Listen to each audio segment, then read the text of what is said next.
সংবাদ নিবেদন করছে unique automobile, jail road, Dharmanagar.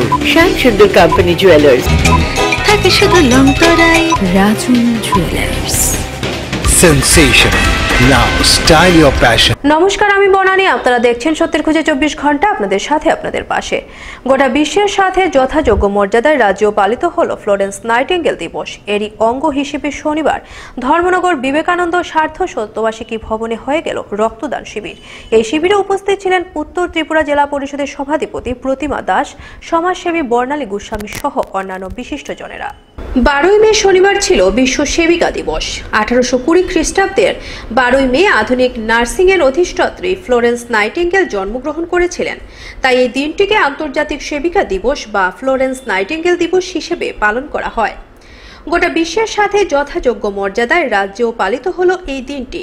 শনিবার ধর্মনগর বিবেকানন্দ স্বার্থ শতবার্ষিকী ভবনে ভলান্টারি ব্লাড ডোনার্স অ্যাসোসিয়েশনের আয়োজনে এবং ত্রিপুরা রাজ্য রক্ত সঞ্চালন পরিষদের সৌজন্যে সম্পূর্ণ মহিলাদের দ্বারা একটি সচেতনতামূলক আলোচনা চক্রের মাধ্যমে হয়ে গেল রক্তদান শিবির। প্রতি বছরই ধর্মনগরের ভলান্টারি ব্লাড ডোনার্স অ্যাসোসিয়েশন এই দিনটিকে পালন করে থাকে। এবারের আয়োজনে ব্যাপক অংশের মহিলাদের অংশগ্রহণ ছিল। উপস্থিত ছিলেন উত্তর ত্রিপুরা জেলা পরিষদের সভাধিপতি প্রতিমা দাস, ছিলেন সমাজসেবী বিজয়লক্ষ্মী সেন, বর্ণালী গোস্বামী। এছাড়াও ছিলেন অবসরপ্রাপ্ত বিশিষ্ট শিক্ষক রসিক রঞ্জন গোস্বামী সহ অন্যান্য বিশিষ্টজনেরা। অনুষ্ঠানের শুরুতেই স্বাগত ভাষণের মাধ্যমে এই দিনটির গুরুত্ব ব্যাখ্যা করেন অনুষ্ঠানের আহ্বায়িকা সুনন্দা দেবনাথ। আমরা মহিলাদের রক্তদানের মাধ্যমে আজকের দিনটা আমরা পালন করি। তো আজকে ফ্লোরেন্স নাইটিঙ্গেলের জন্মদিন। ফ্লোরেন্স নাইটিঙ্গেল কে ছিলেন আমাদের দিদিমণি ইতিমধ্যে আপনাদেরকে বলেছেন। তিনি ইতালি শহরে জন্মগ্রহণ করেন এবং ছোটবেলা থেকেই মানব সেবার প্রতি ওনার একটা আগ্রহ ছিল। খুব কম বয়স থেকেই সেই কাজে তিনি মনোযোগ দেন। খুব আভিজাত্যের মধ্যে বড় হয়েছেন, কিন্তু সবসময় উনি যেটা ভেবেছেন যে খাওয়া পড়া সুন্দর একটা সংসার পেলাম, নিজে প্রতিষ্ঠিত হলাম, সেটাই আমার জীবন নয়, তার বাইরেও আমাদের মেয়েদের একটা জীবন আছে, সেটা সকলের সঙ্গে মিলে কাজ করা, সেটাই মেয়েদের একটা বিশেষ জায়গা। শুধু ঘরের গণ্ডির ভিতরে থাকলাম, খেলাম, পড়লাম, সেটা নয়। ফ্লোরেন্স নাইটিঙ্গেলের জীবন থেকে আমরা মেয়েরা এই জিনিসটা খুব ভালোভাবে গ্রহণ করতে পারি যে তিনি এত সুখ স্বাচ্ছন্দ্যের মধ্যে থেকেও কত কষ্ট। আলোচনা চক্রের পর মহিলারা উৎসাহপূর্ণ মেজাজে স্বেচ্ছায় রক্তদান করেন। মোট 28 জন মহিলা রক্তদান করেন শনিবার। ধর্মনগর থেকে নিজস্ব প্রতিনিধি রিপোর্ট, সত্যের খোঁজে 24 ঘন্টা। রক্তদানে ত্রিপুরা প্রথম স্থানে রয়েছে। রক্ত স্বল্পতা কাটিয়ে তুলতে বিভিন্ন সামাজিক সংস্থা লাগাতার রক্তদান শিবির করছেন। ধর্মনগরের বেশ কিছু সামাজিক সংস্থাও রক্তদান শিবিরে এগিয়ে আসছে, কিন্তু তারপরও থেকে যাচ্ছে রক্ত স্বল্পতা। রক্তদানে ত্রিপুরা প্রথম স্থান দখল করে আছে। এ রাজ্যের মানুষ উৎসবের মেজাজে রক্তদান করেন, কিন্তু তারপরও রক্তের চাহিদা মেটানো সম্ভব হচ্ছে না কেন? বর্তমানে প্রশ্ন উঠছে বিভিন্ন মহলে। অনেকগুলো রক্তদান হয়েছে, আপনারা দেখেছেন সবাই। আমাদের আগের যে মুখ্যমন্ত্রী ছিলেন উনি তো রক্তদান এত পছন্দ করতেন যে মানে সমস্ত সরকারি বিভাগ রক্তদান হতো। ভারতবর্ষে নাম করে নিয়েছিল যে ত্রিপুরার এত ছোট্ট রাজ্য যেখানে রক্তদান সবচেয়ে বেশি হয়, অথচ এখানে প্রতিদিন হসপিটাল থেকে ফোন যেত, দাদা আমার 2 বোতল রক্ত চাই, কখনো জীবিতে দাদা আমাদের 1 বোতল রক্ত চাই। এত রক্তদান হয়, তাহলে সেই গরিব মানুষগুলো রক্ত কেন পায় না?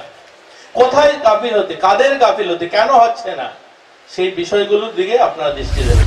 প্রচুর রক্তদান হলেও ব্লাড ব্যাঙ্কগুলিতে রক্তের অভাব লেগেই থাকে। এই বিষয়ে ভলান্টারি ব্লাড ডোনার্স অ্যাসোসিয়েশনের সক্রিয় সদস্য ভাস্কর সেনগুপ্তের কাছে জানতে চাইলে তিনি জানান, বিভিন্ন মন্ত্রীকে শুনতে পাইতেছি যে দীর্ঘদিন ধরে ব্লাড নেওয়া হয়, কিন্তু এই ব্লাড গুলা কোথায় যার বা কি হওয়ার বা নেতৃস্থানীয় যারা আছেন তাদের কাছে বিভিন্ন সময় ফোন হয় যে 1 বোতল ব্লাডের প্রয়োজন, 2 বোতল ব্লাডের প্রয়োজন। এই ব্যাপারে আপনারা কি কইবেন?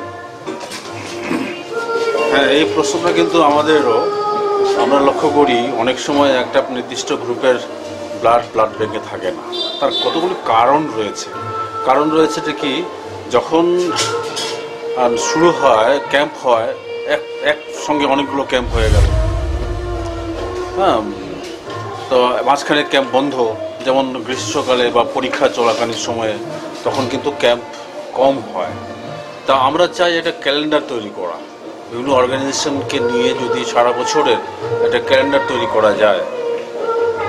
হ্যাঁ, চেষ্টা হয়েছিল, একটা ক্যালেন্ডার তৈরি হয়েছিল, কিন্তু এটা ফলো আপ হয়নি। তা আমরা আবার উদ্যোগ নেব ভলান্টারি ব্লাড ডোনার্স অ্যাসোসিয়েশন থেকে, যাতে সারা বছরের জন্য একটা ক্যালেন্ডার তৈরি করে রক্তের ফ্লোটাকে সমান সঠিক রাখা যায়, নাহলে কিন্তু এই সমস্যা থাকবে। বর্তমানে রক্তের সংকট কাটিয়ে তুলতে বিভিন্ন সামাজিক সংস্থা লাগাতার রক্তদান শিবির করছে, ফলে বর্তমানে চাহিদার চাইতেও রক্তের যোগান বেশি রয়েছে। কিন্তু রক্তদানের ধর্মনগরের বিভিন্ন সামাজিক সংস্থা একত্রিতভাবে ধারাবাহিকভাবে ক্যালেন্ডার কর্মসূচির মাধ্যমে রক্তদান শিবিরের উদ্যোগ নিয়ে থাকেন। তবে হয়তো কিছুটা রক্তের চাহিদা মেটাতে পারবে বলে ধারণা করছেন অভিজ্ঞ মহল। ধর্মনগর থেকে নিজস্ব প্রতিনিধি রিপোর্ট, সত্যের খোঁজে 24 ঘন্টা। অবশেষে বহু জল্পনা কল্পনার ও উৎকণ্ঠার অবসান কাটিয়ে উদ্ধার হলো 11ই মে জুড়ি নদীতে তলিয়ে যাওয়া এক মৃতদেহ। মৃতের নাম শ্যামল দেব, তিনি অবসরপ্রাপ্ত রেলকর্মী।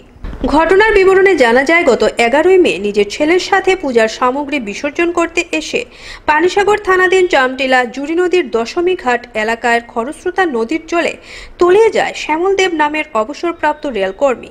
এরপর থেকে দফায় দফায় চলে উদ্ধার অভিযান, কিন্তু শুক্রবার পানিসাগরের পুলিশ রিজার্ভের কর্মীরা ব্যর্থ হয়। তাই শনিবার সকালে নদীতে জল কিছুটা কমতে থাকলে পুনরায় উদ্ধার কাজ শুরু করা হয়। বেলা প্রায় 2টো নাগাদ ঘটনাস্থল থেকে প্রায় 25 মিটার দূরে নদীতে মৃতদেহ উদ্ধার করা হয়। তড়িঘড়ি করে পানিসাগর থানায় ভারপ্রাপ্ত ওসির উপস্থিতিতে মৃতদেহ উদ্ধার করে মর্গে প্রেরণ করা হয় পোস্টমর্টমের জন্য। কিন্তু হাসপাতাল কর্তৃপক্ষ মৃতদেহ ময়নাতদন্ত করার জন্য নিয়ে আসা হলেও ময়নাতদন্ত করা যাবে না বললে বাধে বিপত্তি। এরা ধর্মনগরে নিয়ে পোস্টমর্টম করার নির্দেশ দেয়। তবে মৃতার আত্মীয় পরিজনরা বেজায় ক্ষুব্ধ হয়ে ওঠে। পরবর্তীতে ওসি এসডিপিও এর সহযোগিতায় হাসপাতালের পরিত্যক্ত একটি ঘরে ময়না তদন্তের কাজ সম্পন্ন করেও মৃতদেহ আত্মীয় পরিজনদের হাতে তুলে দেওয়া হয়। এই ব্যাপারে সংবাদ মাধ্যমের কর্মীদের কর্তব্যরত চিকিৎসক রজত গোস্বামী জানান যে বিনা নোটিশে পানিসাগর পিডব্লিউডি ডিপার্টমেন্টে কোনো আগাম বার্তা ছাড়াই বিকল্প কোনো লাশ ঘরের ব্যবস্থা না করেই কাজ করা হয়। তিনি এও জানান যে মহকুমার মধ্যে দামছড়া, লেদাছড়া থেকে শুরু করে উক্তাখালী, তিলথইয়ের স্বাস্থ্য পোস্টমর্টম একমাত্র পানিসাগর হাসপাতালের মর্গেই হয়। এই ধরনের আচরণে চিকিৎসকরা পিডব্লিউডির উপর বেজায় ক্ষুব্ধ। এখন প্রশ্ন উঠছে, কোনো বিকল্প ব্যবস্থা না করে এই ধরনের একটি স্পর্শকাতর মর্গকে ভেঙে ফেলার দায়ভার কে নেবে? বিশেষ করে মৃতের আত্মীয় পরিজনদের মৃতদেহ নিয়ে এখান থেকে সেখানে যাতায়াতের দায়ভার কে দেবে? মৃতদেহ নিয়ে ময়নাতদন্তের জন্য এই ধরনের কার্যকলাপে এলাকাবাসী, পিডব্লিউডি ও স্বাস্থ্য দপ্তরের উপর ভীষণ ক্ষুব্ধ। অচিরেই এর সমাধান না হলে যে কোনো সময় মৃতার পরিবার পরিজনদের ও স্বাস্থ্যকর্মীদের মধ্যে ঘটে যেতে পারে যে কোনো অপ্রীতিকর ঘটনা। পানিসাগর থেকে নিজস্ব প্রতিনিধি রিপোর্ট, সত্যের খোঁজে 24 ঘন্টা। দুদিন ব্যাপী চাকমা সামাজিক পরিষদের দ্বিবার্ষিক সম্মেলন এক প্রকাশ্য সমাবেশের মাধ্যমে শুরু হলো শনিবার। উপস্থিত ছিলেন বাংলাদেশ থেকে আগত চাকমা সম্প্রদায়ের রাজা দেবাশিস রায় সহ অন্যান্য বিশিষ্টজনেরা। শনিবার অমরপুর মহকুমার অন্তর্গত ঝড়ঝড়িয়া হাই স্কুল মাঠে শুরু হয় চাকমা সামাজিক পরিষদের দ্বিবার্ষিক সম্মেলন। এই সম্মেলনে উপস্থিত ছিলেন বাংলাদেশ থেকে আগত চাকমা রাজা দেবাশিস রায়, মন্ত্রী মেবার কুমার জমাতিয়া, শ্রীমতী শান্তনা চাকমা, শম্ভুলাল চাকমা সহ অন্যান্যরা। সমাবেশে উপস্থিতির চোখে পড়ার মতো। মন্ত্রী মেবার কুমার জমাতিয়া বলেন, জাতিকে এগিয়ে নিতে হলে প্রথমে দরকার শান্তি, উন্নয়ন ও ন্যায় বিচার। মন্ত্রী শান্তনা চাকমা বলেন, আমি এই জায়গায় এসেছি একমাত্র ভারতীয় জনতা পার্টির হাত ধরে। এই পার্টি একমাত্র পারে জাতিগোষ্ঠীর সম্মান দিতে।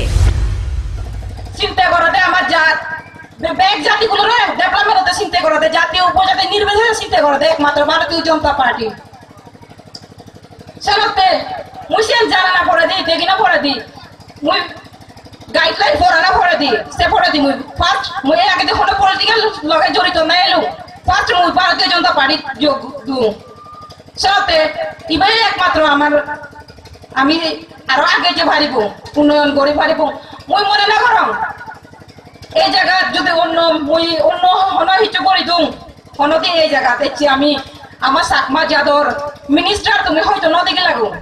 নতুন বাজার থেকে নিজস্ব প্রতিনিধি রিপোর্ট, সত্যের খোঁজে 24 ঘন্টা। বড়সড় দুর্ঘটনার হাত থেকে রক্ষা পেলেন অভিনেত্রী জ্যাকলিন ফার্নান্ডেজ। শনিবার মদ্যপ এক অটো চালক বেসামাল হয়ে সজোরে ধাক্কা মারে নায়িকার গাড়িতে, তবে গুরুতর কিছু হয়নি। অভিযুক্ত অটো চালককে গ্রেফতার করেছে স্থানীয় পুলিশ। সাক্ষাৎ মৃত্যুর হাত থেকে রক্ষা পেলেন এই অভিনেত্রী। শনিবার মদ্যপ এক অটো চালক বেসামাল হয়ে সজোরে ধাক্কা মারে অভিনেত্রী জ্যাকলিন ফার্নান্ডেজের গাড়িতে। দুর্ঘটনার জেরে তেমন কোনো গুরুতর চোট পাননি অভিনেত্রী, তবে তিনি যেদিকে বসেছিলেন সেদিকের জানালার কাচ ভেঙে যায়। নায়িকার সাবধানতার জেরে তেমন কিছু গুরুতর হয়নি এ যাত্রায়। ঘটনাস্থল থেকে অভিযুক্ত অটো চালককে গ্রেফতার করেছে স্থানীয় থানার পুলিশ। পুলিশ সূত্রে জানা গেছে, অভিনেতা সলমন খানের গ্যালাক্সি অ্যাপার্টমেন্টে জ্যাকলিন এসেছিলেন একটি কাজে। সেখান থেকে অভিনেত্রী বেরোনোর কয়েক মিনিটের মধ্যেই ঘটনাটি ঘটে। প্রত্যক্ষদর্শীর মতে, জ্যাকলিনের গাড়ি বেরোনোর পরই অটো চালকটি এবং তার কয়েকজন সক্রেত মিলে তাদের পেছনে ধাওয়া করেন। সেই সময়ে বেসামাল হয়ে নায়িকার গাড়িতে ধাক্কা মারে অটোটি। ঘটনাটির পরে অটো চালক ধরা পড়লেও তার সঙ্গীরা এখনও পলাতক। অপরদিকে ঘটনাটি ভাইজানের কানে আসতেই সঙ্গে সঙ্গে ফোন করে নায়িকার খোঁজ খবর নেয়। চলতি বছরে বলিউডের এই ডিভা ফের বড় পর্দায় জুটি বাঁধতে চলেছেন অভিনেতা সলমন খানের সঙ্গে। 2018-র ঈদে মুক্তি পেতে চলছে বহু প্রতীক্ষিত ছবি রেস 3। সিনেমাটিতে সলমান এবং জ্যাকলিন ছাড়াও রয়েছেন ববি দেওল, ডেইজি শাহ, অনিল কাপুর, সাকিব সালিমের মতো অভিনেতারা। পরিচালকের ভূমিকায় রয়েছেন রিমো ডিসুজা। ব্যুরো রিপোর্ট, সত্যের খোঁজে 24 ঘন্টা। এখনকার মতো খবর এ পর্যন্তই। পরবর্তী গুরুত্বপূর্ণ খবর দেখার জন্য চোখ রাখুন সত্যের খোঁজে 24 ঘন্টায়, আপনাদের সাথে আপনাদের পাশে।